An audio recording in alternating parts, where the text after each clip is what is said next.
we're going to talk about emotions and how to use emotions in a positive way. So for starters, we need to define what is the word emotions or emotion or emotional mean to you. And for me, I think that it has been used kind of in a negative way toward me in my growing up. You know, we often hear, don't be so emotional.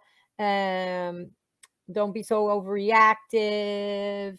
I think it's been like in a negative way when we feel too much sometimes.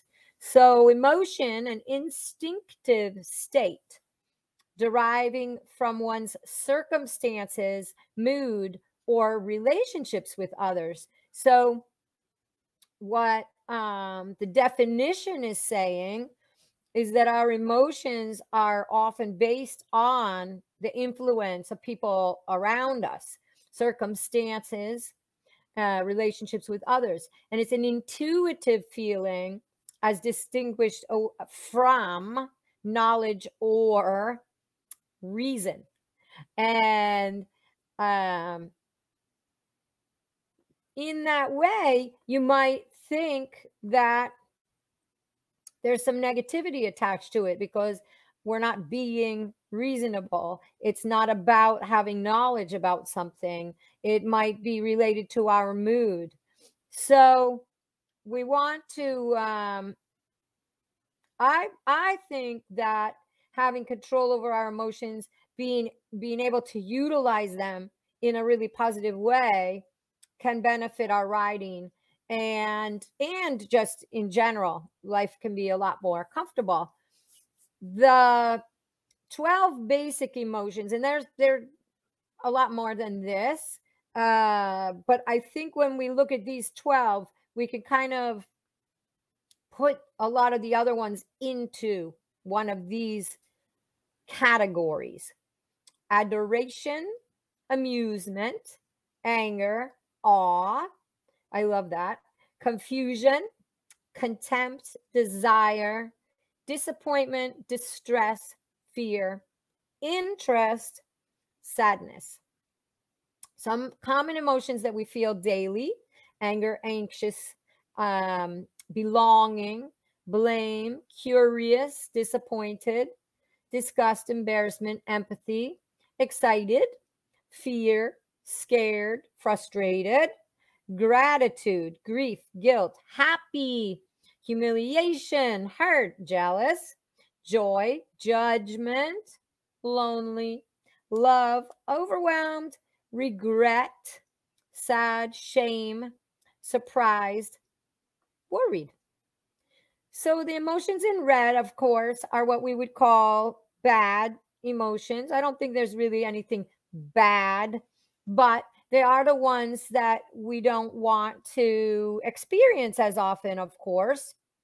They still hold energy. So what we would like to do is learn how to shift them. And when I was thinking about like shifting them, I thought it was really pertinent to put the definition of shift: change the focus or the direction. So if we're changing the focus of the emotion or we're changing the direction, I think that is really a great way to look at it. So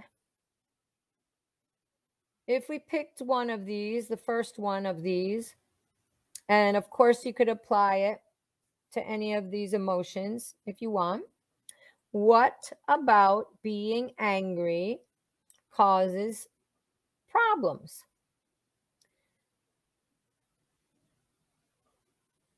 Does being angry cause problems? What are you feeling when you're angry? Like, what is it about a situation, a circumstance? What did we say here? It's one's circumstance, mood, or relationships with others. an intuitive feeling that's not this, that is distinguished from reason. So what's going on when we're angry? What are we feeling? Something in our body? Where is the energy going?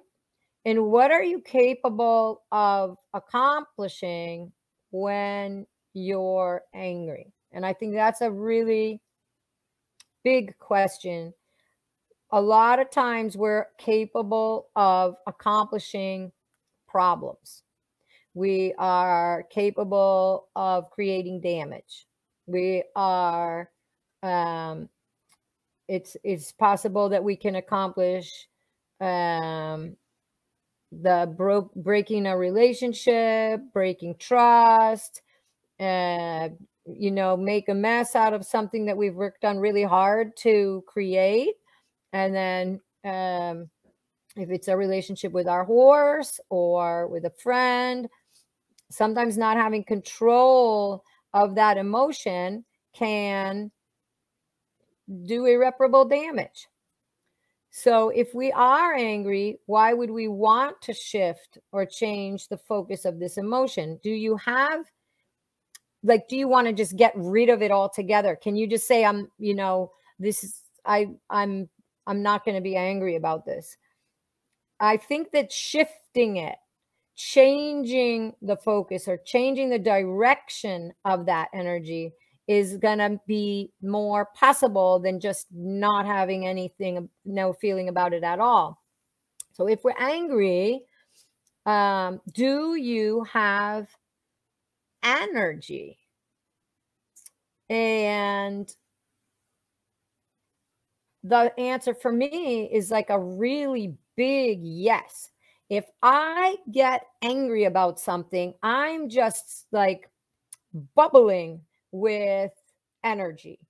And so I think I've probably told you guys that before, but funny enough, my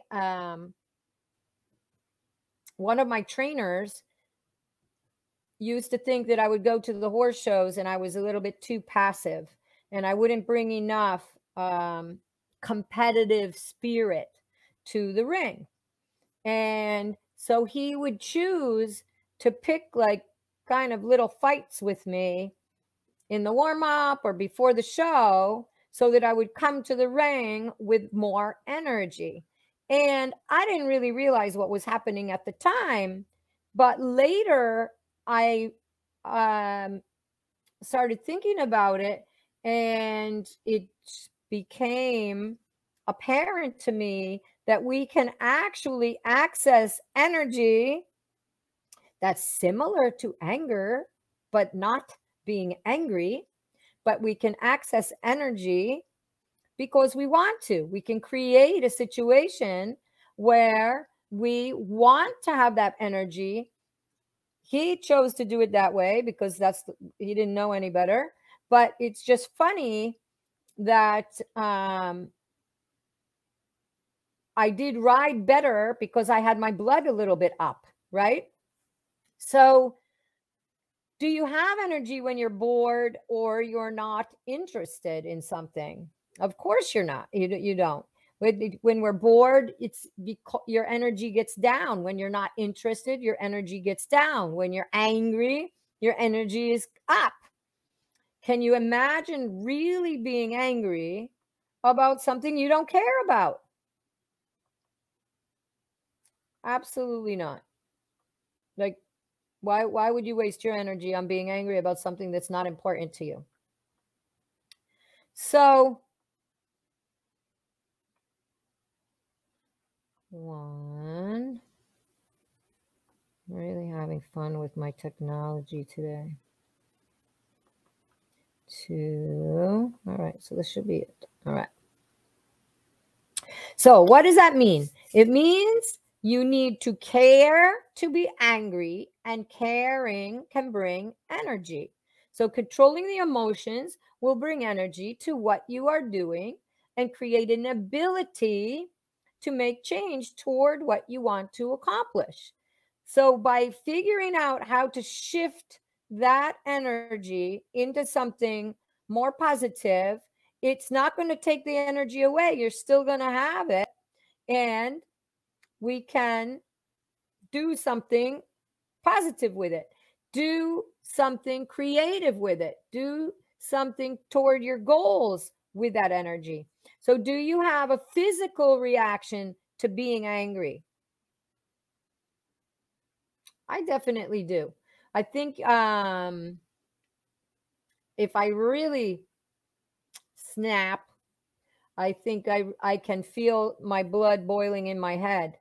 Do you maybe breathe a little different? Do you, what would be a physical reaction? Probably your muscles feel more tense. Many of us might raise our voices or breathe, maybe not breathe as deep.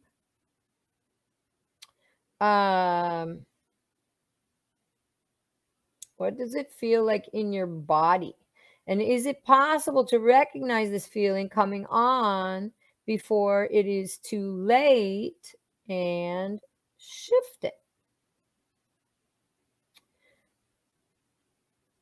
So I think that that's definitely something worth working on, because we all know that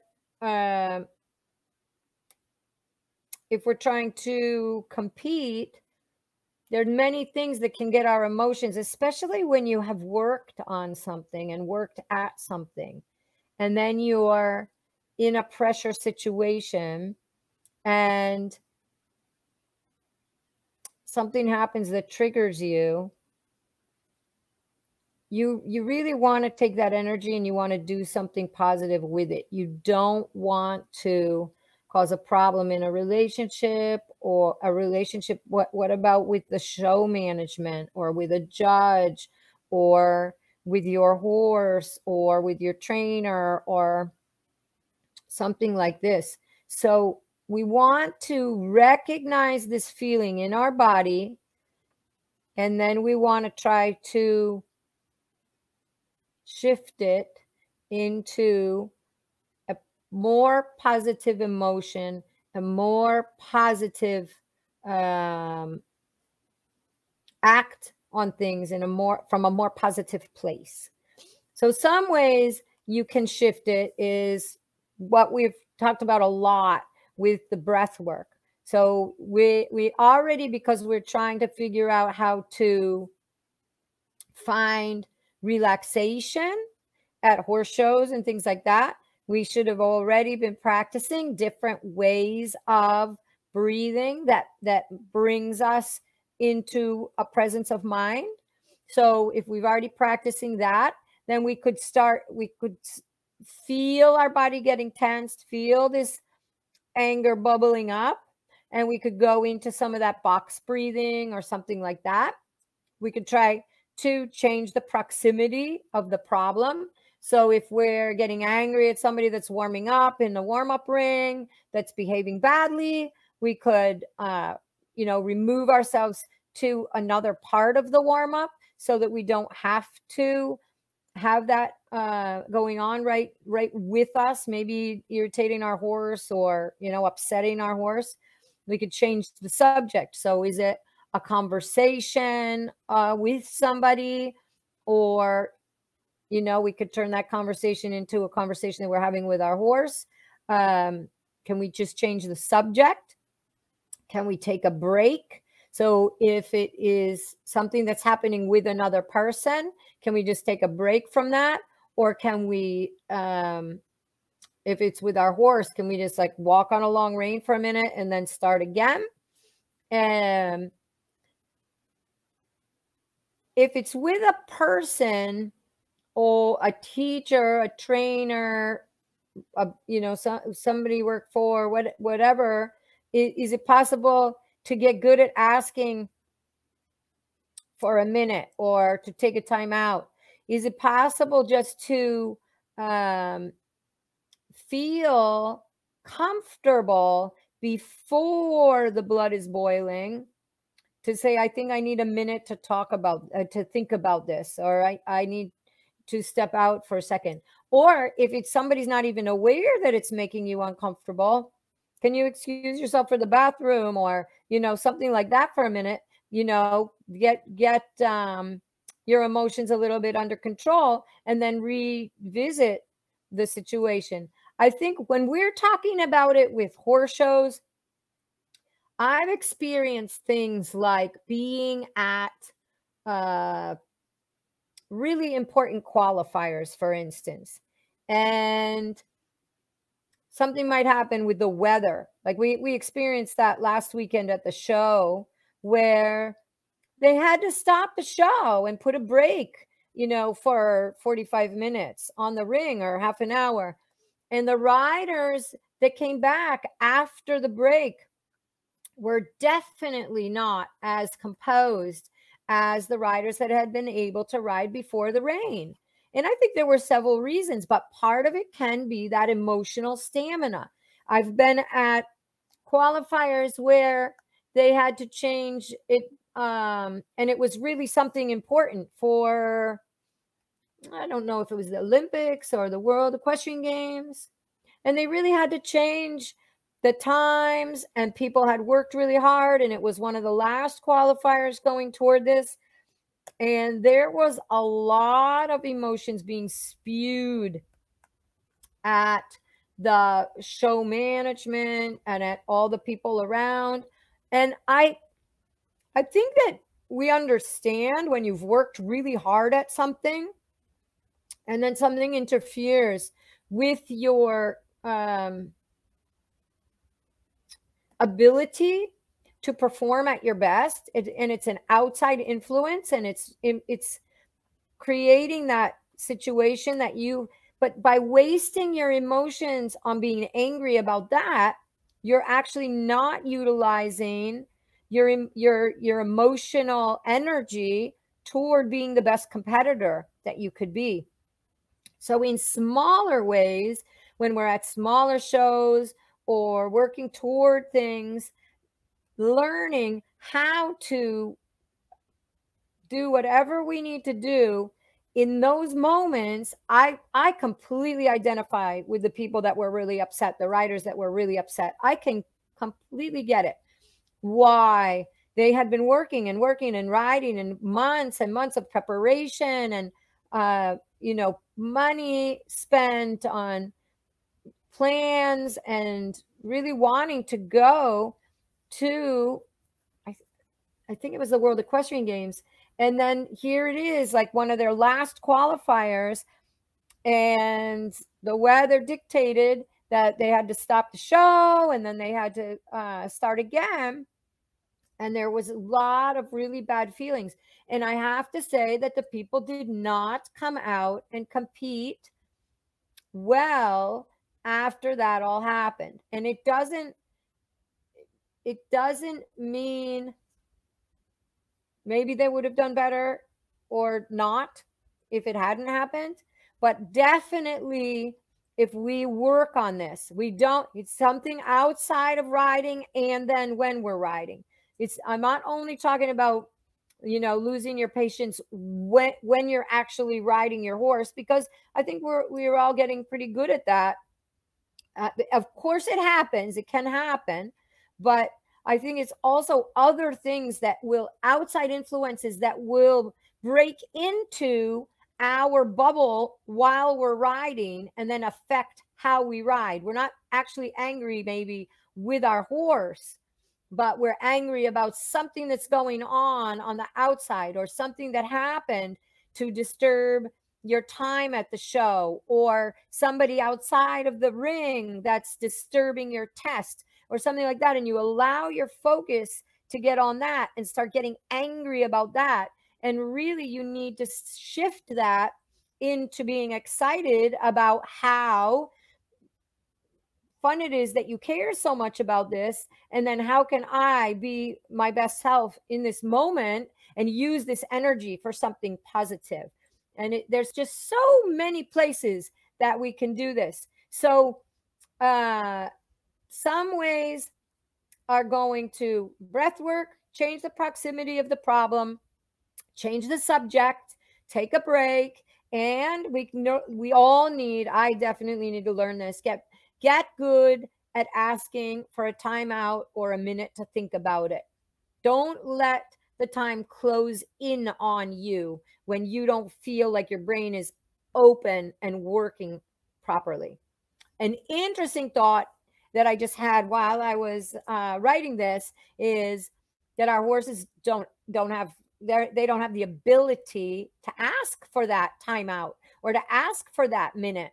So sometimes when you feel your horse is getting a little angry, right? You know, you've asked too many times for something, or they don't understand what you're asking them, and you feel them getting a little angry. Would that be a time to let yourself believe that they would say, wait a minute, can I need a timeout. I need to think about this for a minute.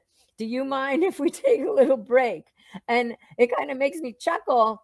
But I think I will get a nice chuckle out of that when if I'm riding and I feel like my horse is getting a little bit irritated with me now.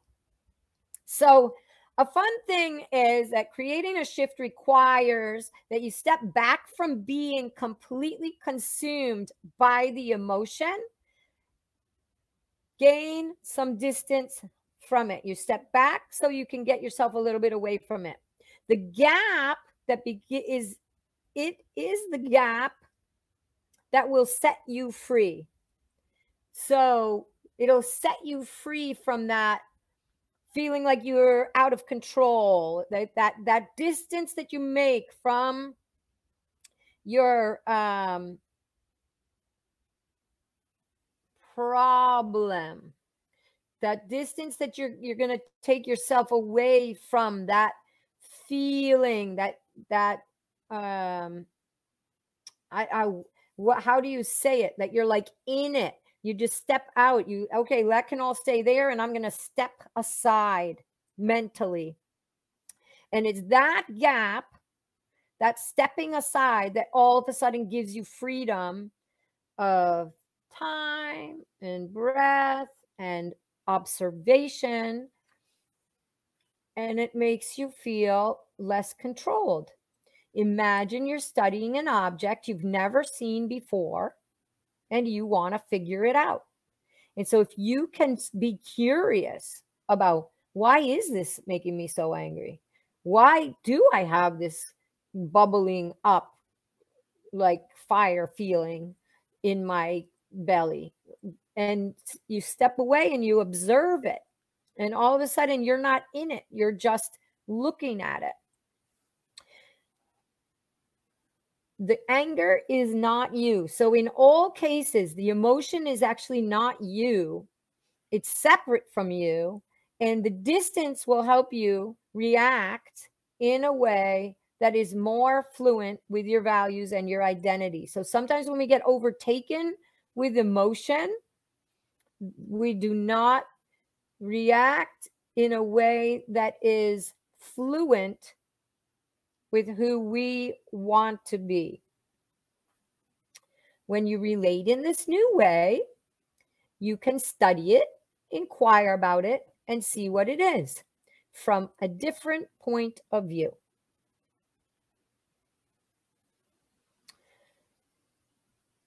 So we can shift it into, we can take that anger and we can shift it into positive energy. We don't have to eliminate the energy. And I'm going to keep saying that over and over again, because I think that, I know that when I was growing up, it was this, don't be like that.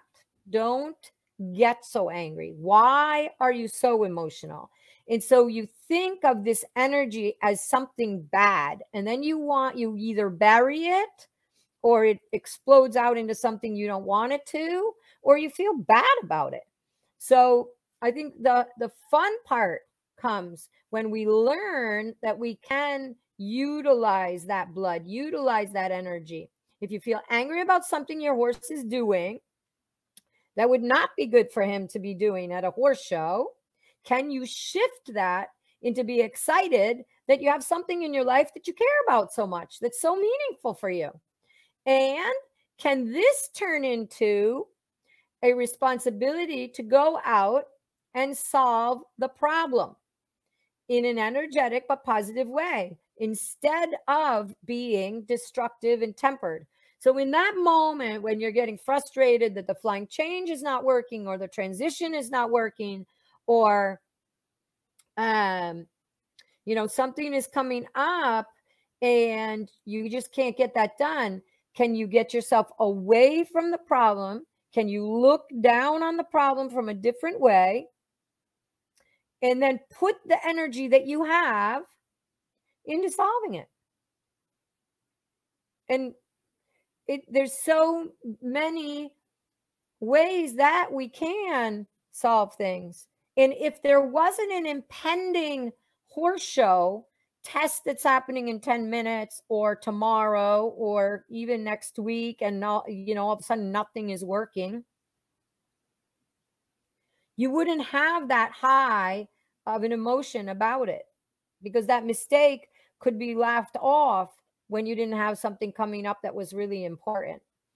So it's if you one thing that really works for me is when I am like, if I didn't have the horse show tomorrow, the fact that this isn't working would not be so important to me. And when it wasn't so important to me, I would probably figure out an exercise that made her feel better at this moment, and then I would try it again. So there's a horse show tomorrow, but why don't I find another exercise that makes her feel better and then try it again? And when I think we get more mature about that as time goes by, but I can definitely tell you there's times in my past life where I was not able to be that organized about it. And practicing in other aspects of my life and giving myself the permission to have the energy of the emotions and then just use it for something else has been really fun. So another example I was thinking of, and they're just, you can pick all those emotions, you can go through them, and we can talk about them all, but we don't need to. Another example might be if you feel shame about something that happened, can you shift this into compassion and not only extend that compassion to yourself, but like when you make mistakes or you do something wrong or you feel embarrassed, but then can you also extend it to others when they're not perfect? Sometimes we feel shame that comes from other people, and sometimes we feel shame that comes from ourselves. So I think that's shame we talked about with Shaylin, I think a couple of weeks ago, and I think that's something that we need to get away from, letting ourselves into that hole. And so shifting shame into compassion for me is that's a really big one. And I think that we need to put that on the refrigerator or something. So then I made a little list. Enjoy shifting some of your default emotions into their opposite. So we've seen this before. You guys have seen this before. If we go from activation to the right, alert, excited, elated, happy, pleasant, contented, serene, relaxed, and calm.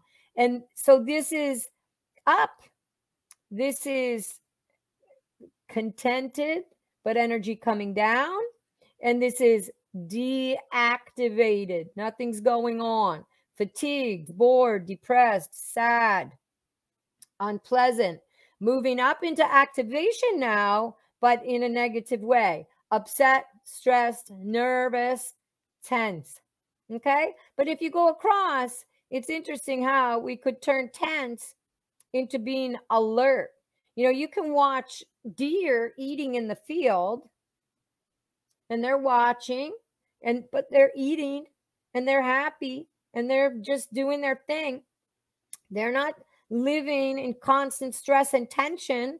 They're going to run when there is a danger. And in that moment, they're going to be tense. But then later, they're just going to be alert again. And sometimes we don't have that ability to shift back. So, nervous and excited, we've talked about that a lot for the horse shows. What about turning stressed into elated? Can be so fun. I mean, sometimes, what are you stressed about? You're stressed about going to a big event, or something like that, and it's just like, why am I so stressed about this? I planned it, I said I wanted to do it, and here I am. So I'm elated about it. Upset or happy, pleasant, unpleasant. So I don't know how we take unpleasant. I'm feeling unpleasant. I'm feeling some discomfort. And how can I turn that into? So I think that's just a little bit more looking on the bright side, right? So I'm in a situation and my plane is delayed. I'm feeling bad about that. I'm uncomfortable. But you know what? I can go out, I can buy a book, and I can look on the bright side of that. Sad to contented. I think sometimes you're going to feel sad, and you've got to let yourself feel sad.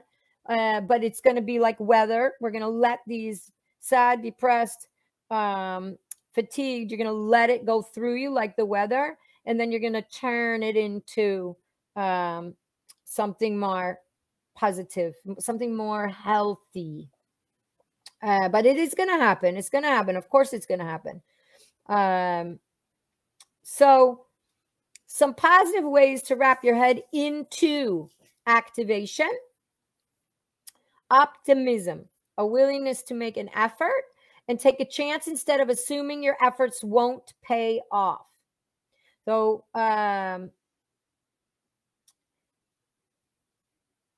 willingness to make an effort, that ability to take action and not talk yourself out of it because it's not going to do any good anyway.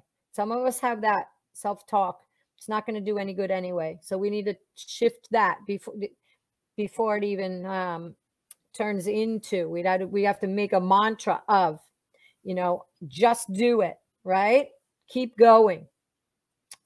Acceptance, acknowledging that things don't always turn out how you want them to, and learning from your mistakes. Resilience, bouncing back from adversity, disappointment, and failure instead of giving up. This is a super big part of any successful person, whether it's an athlete or in business, school, whatever. The ability to bounce back from adversity, and how quickly can you bounce back? Of course, we're all going to have disappointment, where things are going to happen. We're going to be down for a day, for a week. But how long are you going to let yourself be down there before you jump back up? And that resilience, that word, for me, that's a really big word and very, very important. Gratitude. Actively and continuously appreciating the good things in your life, and keeping that gratitude journal. Consciousness, mindfulness, dedicating the mind to conscious awareness and enhancing the ability to focus. So not getting hyper focused, but being mindful of all the beautiful things that are going on, all the opportunities that we have, synchronicities that happen, and not closing things down to being all, how does all of this affect me, and what's this going to mean to me? But instead, being mindful and aware of the whole, all the surroundings, your relationship with your horse, all these kind of things. Integrity, the trait of being honorable, righteous, and straightforward instead of deceitful and self-serving. So if you are working in integrity, then you are going to make an effort to be in this right side of the page. If you're working in integrity with yourself, you're going to try to keep yourself in a positive state and not getting stressed and angry and so on.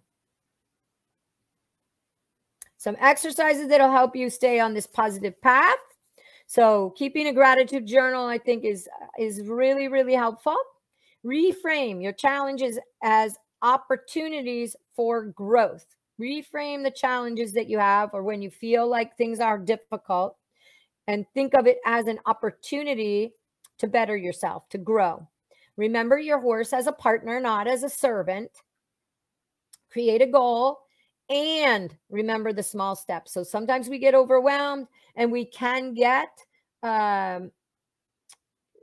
emotionally going down the wrong road if we create a big goal, but then we forget to make those small steps and just start focusing on the step in front of us that's going to take us one step, and not getting overwhelmed and then feeling out of control and then becoming emotional in the wrong way. Don't take yourself too seriously. I think that's really important. Make effort and be flexible. So you're going to make a big effort. You're going to put your best foot forward every day, but you're also going to be flexible to the things that your horse brings to the table or other thing.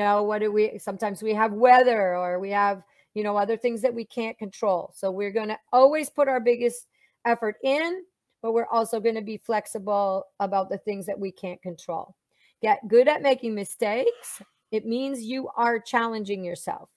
Get good at being rejected. It happens to everyone. Use positive words to describe your life every day.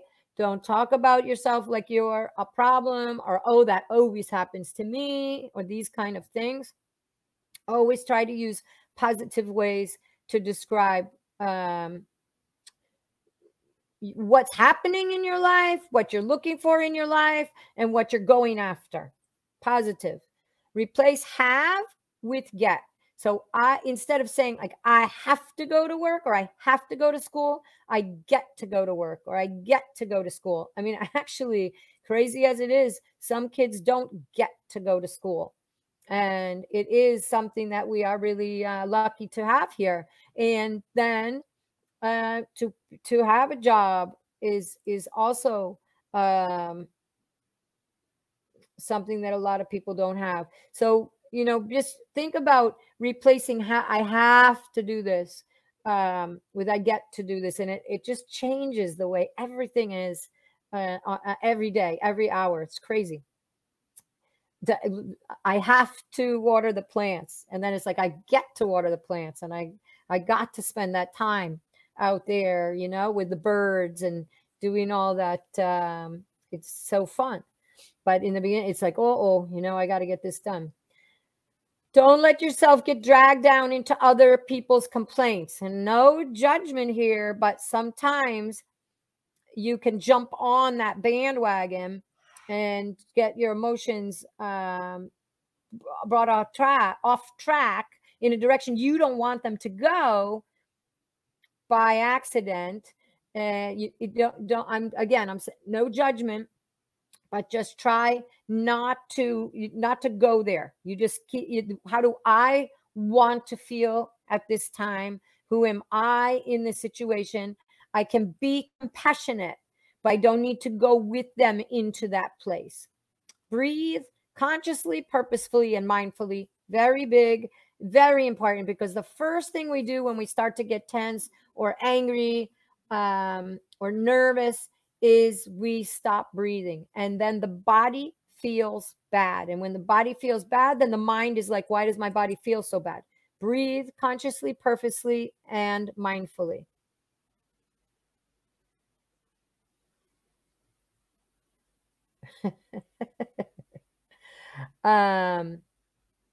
Notice the positive and good in setbacks. Be a light in these times. Express love and acceptance and to yourself and your horse or whatever's going on, and surround yourself with people that are good examples of this. So if we're around people that when setbacks happen, they are it's catastrophic. They go down the hill for 3 months. They can't get anything back. They don't. This is not good example for us, and it's not good energy to be around. So notice the positive and good in setbacks. Sometimes setbacks happen for a reason. We're kind of careening along, and all of a sudden somebody says, hey, come on, wait a minute, get a better perspective, or look at things differently, or you need a little time to heal yourself or to stop running or whatever. And then be a light in this times just means like, don't dim your light. Don't go down into that hole about how everything bad always happens to you, or you're never going to do anything right. Or be light, be a light for other people, and be light for yourself. Express love and acceptance. I accept that this thing is happening to me, and I'm going to love everything about it, and then I'm going to figure out how to get myself back on a path. Have solutions ready if you need to point out problems. So if you're in a situation where you need to influence others because you're having an emotion about a situation and you need to point out some problems, think about some solutions before you do that. And that will help to keep the conversation going in a positive way, and that the emotions stay up and activated. Make someone smile every day. Someone else smile every day. So that's contagious, and sometimes it can help us staying in a positive way and not going, even if we have a little bit something going a little bit wrong in our lives, right? Making somebody else smile, and then it feels good.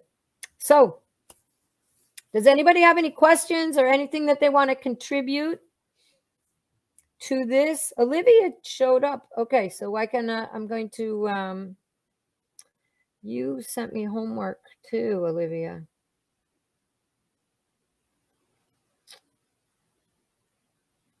Did you send it on the email, right? Okay, so the homework for this week is to spend a week noticing what are the emotions you feel most during the day. Do you wake up feeling one way and then shift into a different way? Does something specific need to happen to cause a shift? Are you conscious about how you want to feel, or do you let outside influences control your emotions? Start to write down what your default emotions are. What emotions do you feel most during the day? What triggers them? And write good and bad ones. So of course we're always thinking about the bad ones, but writing the good ones is going to be super helpful too, because you're going to be able to notice more and more when you're feeling those good ones, and you're going to help it. It's going to last longer. Most important at this stage is just the acknowledgement of what emotions are there, and if it works for you, start to see which healthy emotions could replace some of the negative ones. So that's the homework, and I'm going to try to find, and if anybody has any questions, please feel free to raise your hand or text in the chat box. Homework for this week, I didn't really choose one particular